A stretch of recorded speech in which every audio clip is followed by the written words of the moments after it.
G'day, Todd from Toxic Garage Customs. Hope you're doing well today. It's a bit rainy outside today, so I'm having a craft day. See how this goes, eh? I'm going to try and make myself a workshop sign. This is the Toxic lettering off the back of my back of Toxic. You might have seen when I was making this, just doing the dirty finger technique and overlaying it on the sign on the back. Well, I'm going to try and plasma cut this out, and I won't give too much away. Watch along.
Well, that was pretty cool.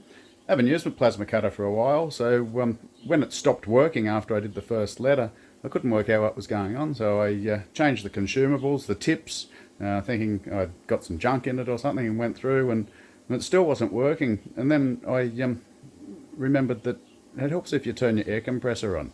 So I managed to cut the first letter because I still had air in the tank, but then once it ran out, the thing stopped working.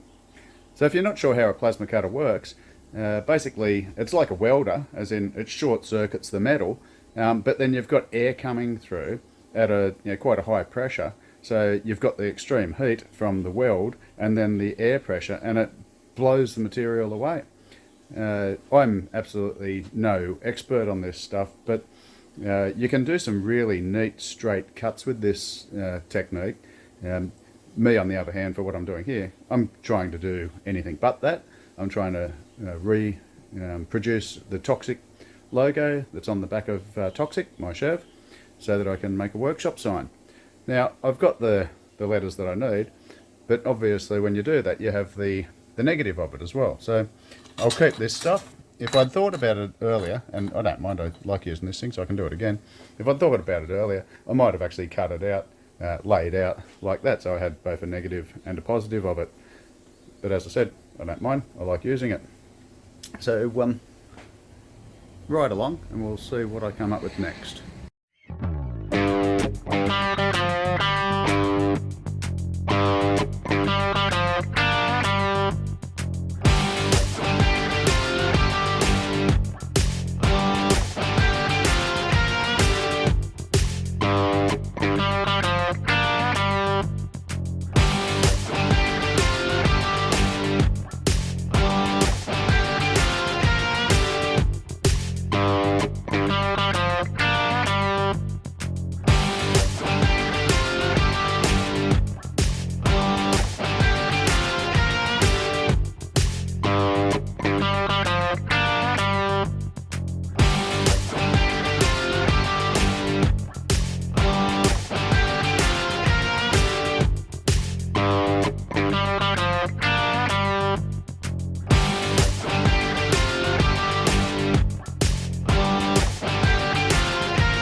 Okay, so what I've just done there is cut some strips. Now the technique I used there was I just marked it out, and the thing that I used to mark it out, you can use anything, but this here is called a combination square, and it's got a ruler on it, and what I wanted was 50mm strips.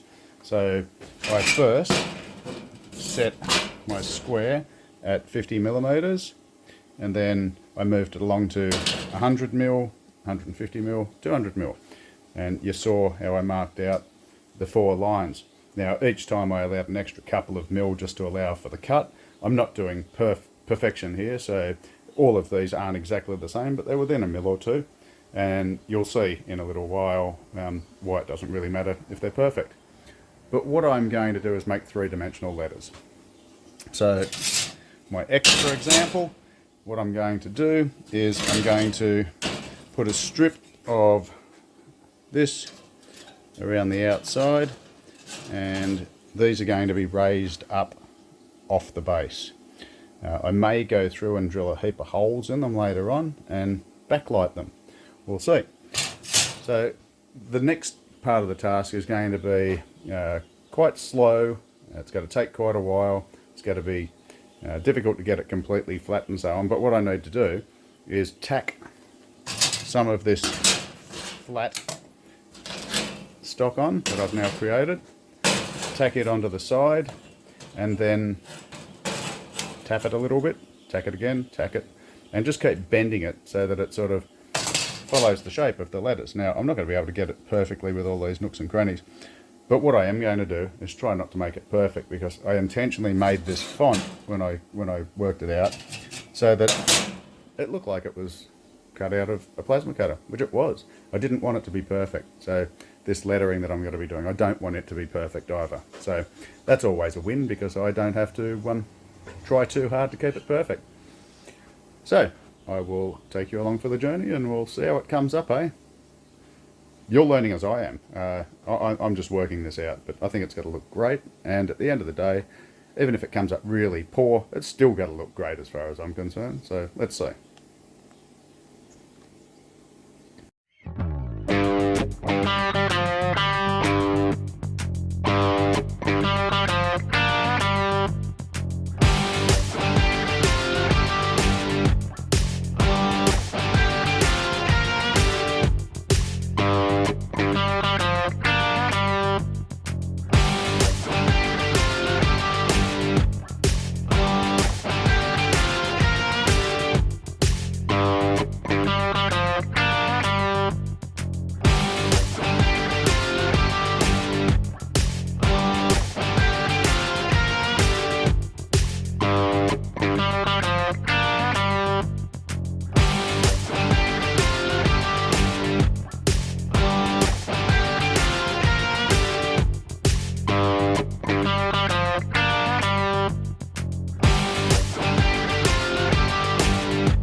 So this was completely experimental for me, and I've got to say I absolutely love it. The idea of toxic is it's supposed to look like chemical spill. That was the whole idea, and I've achieved that. So what this was straight peroxide smeared on, and then I picked up all the metal shavings off the floor and all the grinder dust and sprinkled it all over the top. Then I tipped salt water over the top of it, pretty strong salt water. Then I sort of smeared it around, and then I tipped a heap of straight peroxide on top of it, and I've left it sitting for probably an hour. And I'm just about to wash it off, which I really don't want to. I would love to immortalise this because I think it looks disgustingly beautiful. Yeah, I'm going to wash it off. I don't think it'll possibly look any better than it does right now. Call me sick, but hey, that's why I'm toxic. Here goes nothing.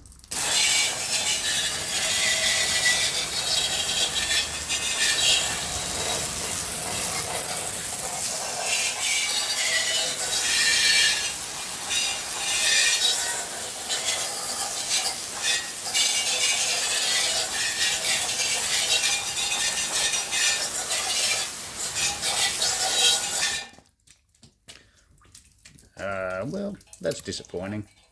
Nothing leaving it out in the weather's not going to fix. That's not rusty enough. It will be. I guess it's not terrible, but it needs to be more rusty. I do like the darkness in it, the depth. So if that doesn't stay, I'm actually going to just sort of make it so that it's dark in the shadow there. I think it really works well, gives it good depth. By the way, wait until you see the sign writing I'm getting put on the side of toxic. That'll mean something.